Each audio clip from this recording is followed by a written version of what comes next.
السلام علیکم ورحمۃ اللہ وبرکاتہ۔ الحمد للہ وکفى والصلاة والسلام على عباده الذین اصطفى اما بعد فاعوذ باللہ من الشیطان الرجیم بسم اللہ الرحمن الرحیم ورتل القرآن ترتیلا، اور قرآن کو ترتیل کے ساتھ پڑھیے۔ سید الاولین والآخرین امام الانبیاء والمرسلین جناب محمد الرسول اللہ صلی اللہ علیہ وآلہ وسلم نے ارشاد فرمایا، لیس منا من لم یتغنى بالقرآن، جو قرآن کو خوش الحانی سے نہ پڑھے وہ ہم میں سے نہیں ہے۔ رسول اللہ صلی اللہ علیہ وآلہ وسلم کا ارشاد مبارک ہے، زین القرآن باصواتکم، قرآن کو اپنی آوازوں سے زینت دو۔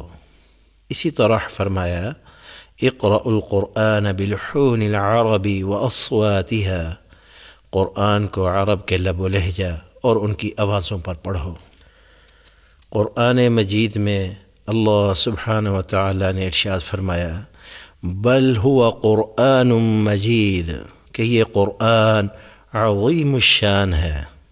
اسی طرح فرمایا، فلا اقسم بمواقع النجوم وإنه لقسم لو تعلمون عظیم، اللہ جل شانہ قسم سے فرما رہے ہیں، انہ لقرآن کریم، کہ یہ قرآن بڑے رتبے والا ہے۔ سورہ بقرہ میں ارشاد باری تعالی ہے، الذین آتیناہم الکتاب یتلونہ حق تلاوتہ، کہ وہ اس کی تلاوت اس طرح کرتے ہیں جس طرح تلاوت کرنے کا حق ہے۔ سورۃ المزمل میں ارشاد باری تعالی ہوا، ورتل القرآن ترتیلا، اور قرآن کو ترتیل کے ساتھ پڑھیے۔ مذکورہ بالا قرآنی آیات و احادیث مبارکہ سے ثابت ہوتا ہے کہ قرآن کو خوبصورت اور اچھی آواز کے ساتھ ساتھ صحیح تلفظ پر پڑھنا ہر مسلمان پر فرض ہے۔ بخاری میں حدیث ہے، خیرکم من تعلم القرآن وعلمہ، تم میں سے بہترین شخص وہ ہے جو قرآن سیکھے اور سکھائے۔ اسی طرح امام بخاری یہ ارشاد مبارک بھی نقل فرماتے ہیں کہ آپ صلی اللہ علیہ وآلہ وسلم نے ارشاد فرمایا، ان افضلکم من تعلم القرآن وعلمہ، بے شک تم میں افضل بزرگی والا وہ شخص ہے جو قرآن سیکھے اور سکھائے۔ مسلم شریف میں حدیث مبارکہ ہے، الماہر بالقرآن مع السفرۃ الکرام البررہ، جو قرآن کا ماہر ہو اس کا مقام تو یہ ہے کہ وہ معزز ترین فرشتوں کے ساتھ ہوگا۔ والذی یقرأ القرآن ویتتعتع فیہ وہو علیہ شاق لہ اجران، اور جو قرآن پڑھتا ہو اور اٹکتا ہو اور قرآن کو اسے یہ پڑھنا گراں گزرتا ہو، لہ اجران، تو اس کے لیے دوہرے اجر کی بشارت ہے۔ رسول اللہ صلی اللہ علیہ وآلہ وسلم نے ارشاد فرمایا، ان اللہ یحب، بے شک اللہ پسند فرماتے ہیں، ان یقرأ القرآن، کہ اس قرآن کو ایسے پڑھا جائے، کما انزل، جیسے کہ یہ نازل کیا گیا۔ اس سارے علم کا نام کہ ہم قرآن مجید کو اس کے صحیح تلفظ پر پڑھ لیں، اس کو تجوید کہتے ہیں۔ چنانچہ علم تجوید کے مطابق قرآن مجید کی تلاوت کرنا ہر مسلمان مرد و عورت پر فرض ہے۔ دور حاضر کی مصروفیات کو مد نظر رکھتے ہوئے 25 اسباق پر مشتمل ایک عملی تجوید کورس ترتیب دیا گیا ہے تاکہ ہر مسلمان اس سے نہایت سہولت سے فائدہ اٹھا سکے۔ اب اس کورس سے کیسے بھرپور استفادہ کیا جا سکتا ہے، اس کے لیے ماہر صوتیات ہمارے ادارے کے ساؤنڈ انجینئر جناب حنیف صاحب چند ایک گزارشات گوشے گزار کریں گے انہیں غور سے سنیے گا تاکہ آپ زیادہ سے زیادہ فائدہ اٹھا سکیں۔ جناب حنیف صاحب۔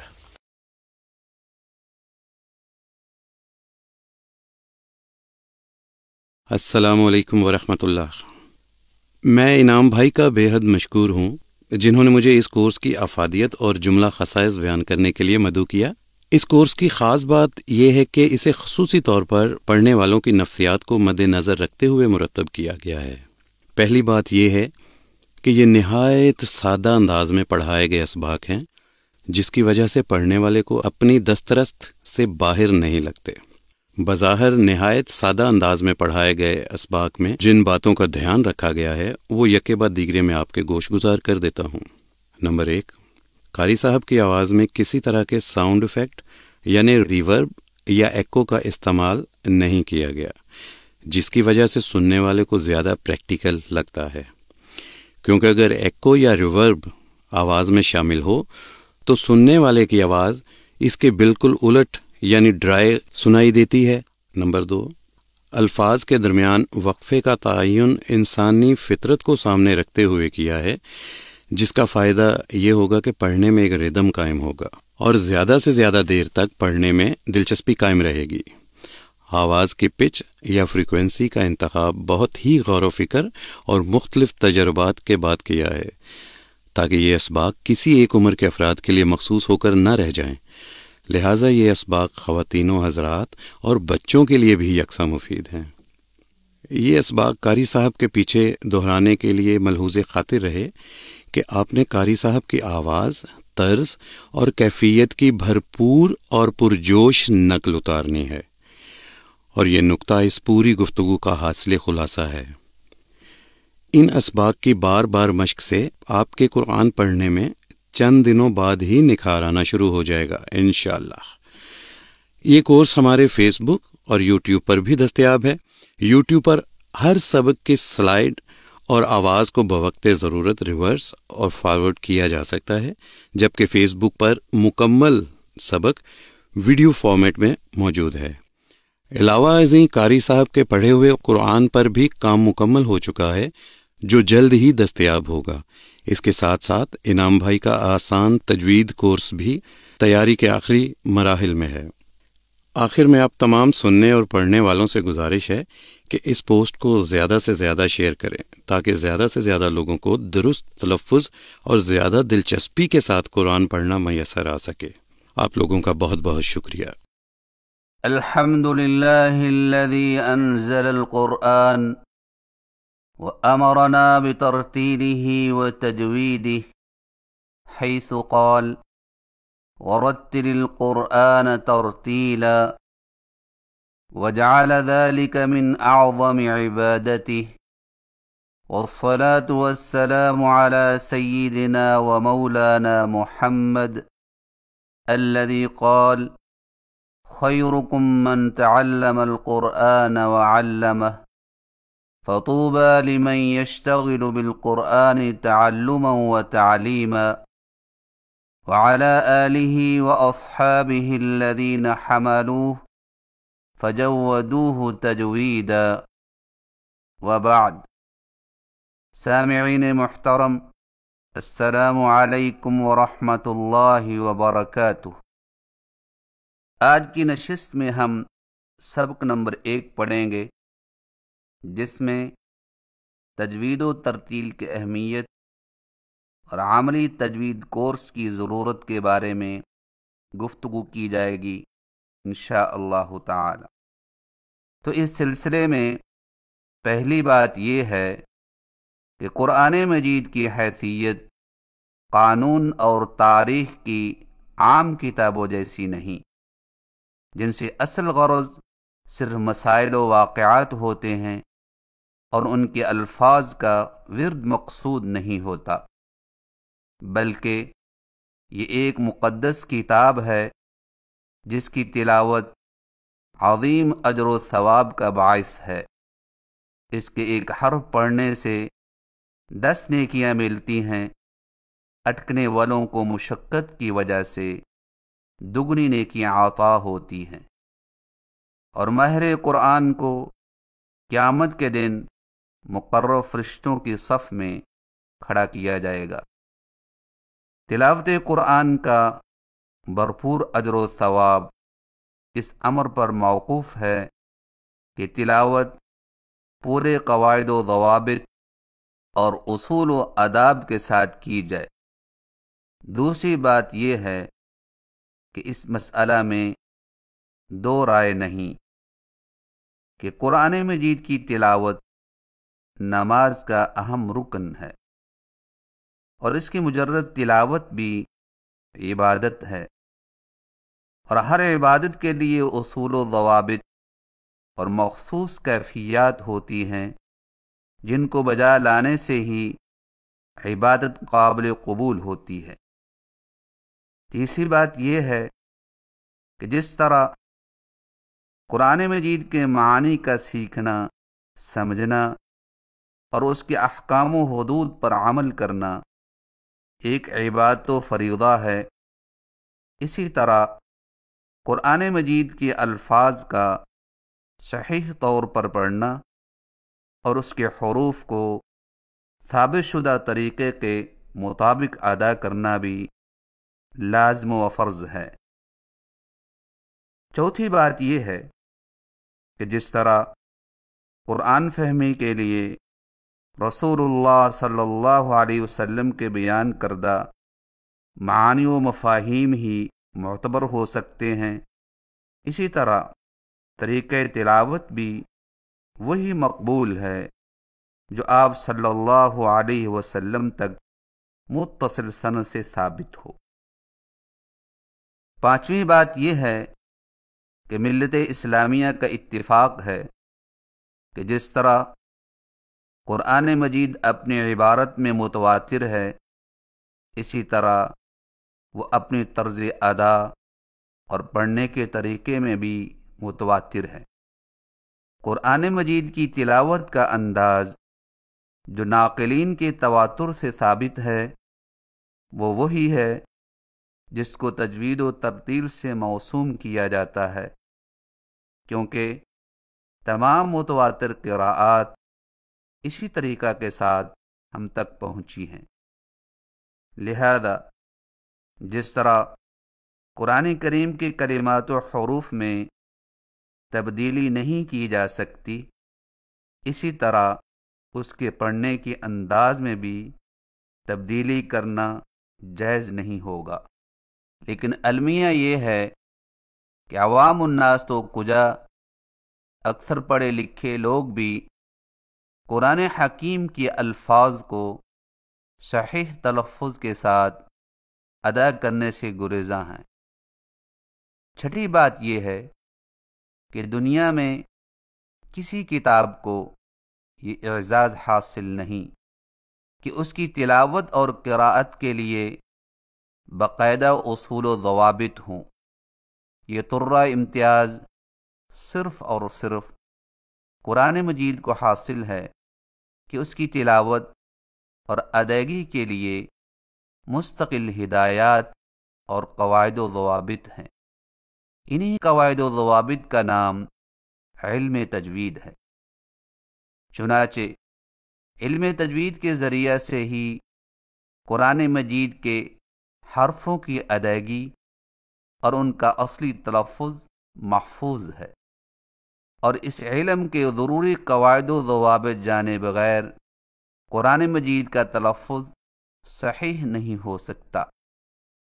اسی لیے قواعد تجوید کی پابندی شریعت اسلامیہ کی روشنی میں ضروری قرار دی گئی ہے، تاکہ رسول اللہ صلی اللہ علیہ وسلم کا انداز تلاوت اللب و لہجہ محفوظ رہے۔ لہذا ہر مسلمان کے لیے ضروری ہے کہ وہ علم تجوید کے بنیادی قواعد سے آگاہی حاصل کر کے اس کے مطابق تلاوت کرے۔ تجوید کی دو قسمیں ہیں۔ نمبر 1 علمی تجوید، نمبر 2 عملی تجوید۔ علمی تجوید سے مراد یہ ہے کہ ان قواعد و ضوابط اور اصول و احکام کو سیکھنا جو علماء و قراء نے ایک خاص ترتیب کے مطابق مرتب کیے ہیں۔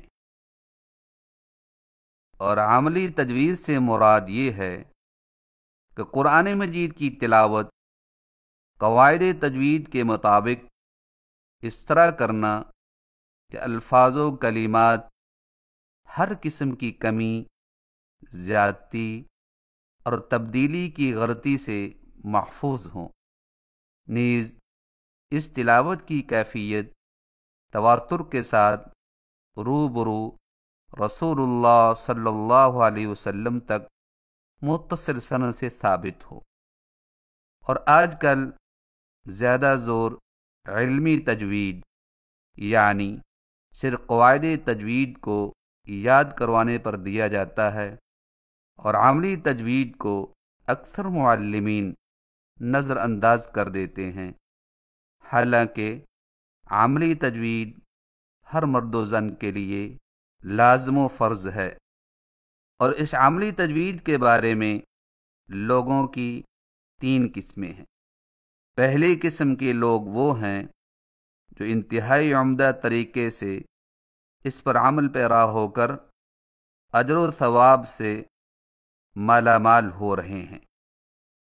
دوسری قسم ان لوگوں کی ہے جو باوجود صلاحیت کے تجوید کو ترک کر کے بے عملی میں مبتلا ہیں۔ تیسری قسم کے لوگ وہ ہیں جو مجبور ہیں، یعنی جو محنت کے باوجود صحیح ادائیگی پر قادر نہیں ہوتے۔ جو شخص کلام الہی کو صحیح تلفظ کے موافق ادا کرنے کی قدرت تو رکھتا ہے، لیکن وہ خود ہی اور بے نیازی اور اپنے حفظ و ضبط پر اعتماد کرتے ہوئے کسی ایسے مستند عالم و قاری کی طرف رجوع کرنے کو اپنی توہین اور حد تک سمجھتا ہے، جو اسے قرآن مجید کے صحیح تلفظ سے آگاہ کرے، تو ایسا شخص بلا شبہ گنہگار ہے اور کتاب اللہ کے معاملے میں دیانتداری سے کام لینے والا نہیں ہے۔ لیکن جو شخص تجوید سیکھتا ہے اور صحیح پڑھنے کی کوشش بھی کرتا ہے، مگر زبان کے موٹا ہونے یا کسی اور وجہ سے صحیح نہیں پڑھ سکتا، تو ایسا شخص گنہگار نہیں، کیونکہ وہ مجبور ہے اور حق تعالی کسی کو اس کی طاقت سے زیادہ مکلف نہیں بناتے۔ لیکن اس کے عذر کے بارے میں خود اس کا اپنا خیال معتبر نہ ہوگا، بلکہ کسی ماہر فن تجوید اور مستند شیخ کی گواہی ضروری ہوگی۔ چنانچہ اسی بنیادی ضرورت اور افادہ عام کے پیش نظر حروف مفردات اور ترتیل و تجوید کے بنیادی قواعد و ضوابط کی پہچان اور عملی مشق پر مشتمل ایک عام فہم اور بہت ہی آسان کورس بنام عملی تجوید کورس نہایت مختصر اور سادہ ترین انداز میں پیش کیا جا رہا ہے، تاکہ عامت الناس بھی قرآنی الفاظ کی صحیح ادائیگی کو نہایت آسانی کے ساتھ سمجھ سکیں۔ ہر شخص کو چاہیے کہ وہ قرآن مجید کو تجوید کے ساتھ پڑھنے کی بھرپور کوشش کرے اور دن رات کے 24 گھنٹوں میں سے کچھ وقت عملی تجوید کو سیکھنے میں صرف کرے، تاکہ مطلوب انداز میں قرآن مجید کی تلاوت ہو سکے اور پھر اس کی بدولت تلاوت قرآن کی تمام تر فضیلتیں حاصل ہو سکیں۔ قرآن مجید کی تصحیح کے لیے صرف حروف کی صحیح ادائیگی کی پہچان کر لینا کافی نہیں، بلکہ ضروری ہے کہ زبان کے ذریعے مسلسل محنت کی جائے اور ماہر استاد کے منہ سے جو تلفظ حاصل ہو اس کو بار بار دہرایا جائے، جیسا کہ ایک کاتب مشق اور استاد کی رہنمائی سے کس طرح حروف کو عمدہ اور خوبصورت شکل میں لکھنے لگتا ہے، بس اسی طرح حروف کی ادائیگی کا معاملہ ہے کہ زبان کے ذریعہ مسلسل مشق کی جائے تو بفضلہ تعالی تھوڑے ہی وقت میں صحیح پڑھنے کی دولت میسر آ جائے گی۔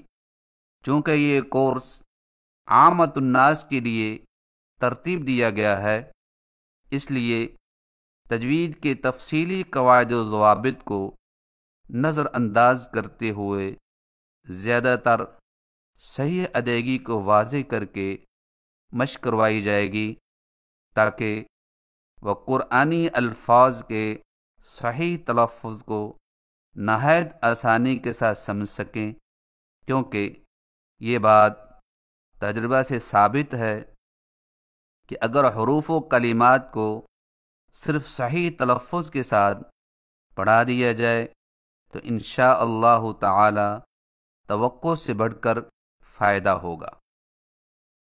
سامعین محترم، یہ تھی چند گزارشات تجوید و ترتیل کی اہمیت اور عملی تجوید کورس کے حوالے سے، اور اب سورۃ العلق کی پہلی 5 آیات کی مشق کروائی جائے گی، اور مشق کا انداز اس طرح ہوگا کہ پہلی مرتبہ قرآنی الفاظ کو ٹھہر ٹھہر کر علیحدہ علیحدہ اور تجوید کے قواعد و ضوابط کے اہتمام کے ساتھ ادا کیا جائے گا تاکہ سننے والا آسانی کے ساتھ ہر لفظ کی صحیح ادائیگی کو سمجھ سکے اور پھر آسانی سے اپنا تلفظ بھی درست کر سکے، اور دوسری مرتبہ روانی کے ساتھ بھی مشق کروائی جائے گی انشاءاللہ تعالی۔ تو لیجیے سماعت فرمائیے۔ اعوذ باللہ من الشیطان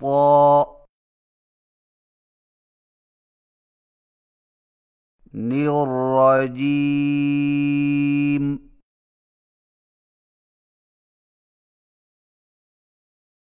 بسم اللہ الرحمن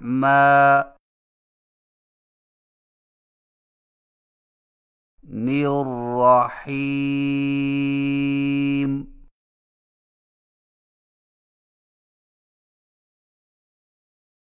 اقرأ بسم ربک الذی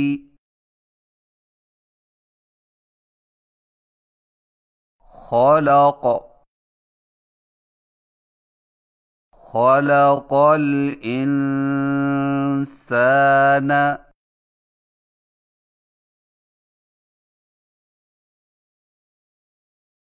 من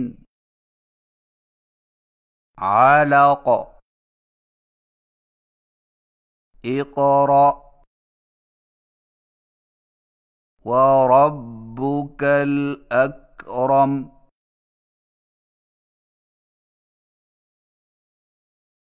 الذي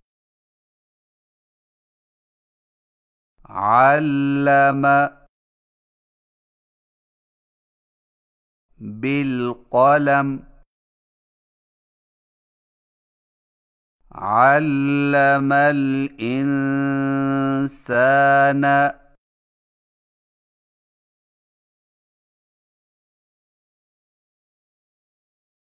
ما لم يعلم أعوذ بالله من الشيطان الرجيم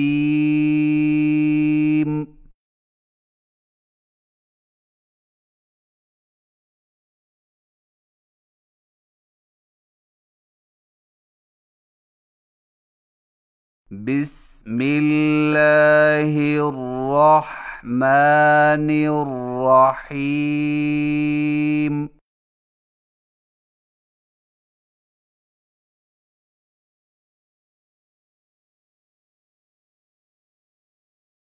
اقرأ باسم ربك الذي خلق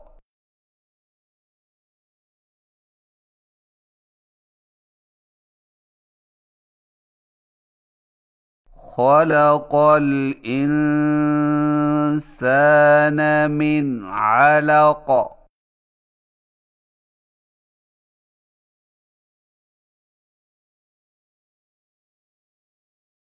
اقرأ وربك الأكرم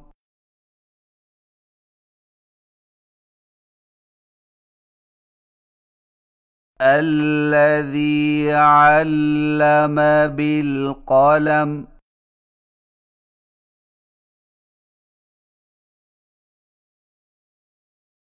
علم الإنسان ما لم يعلم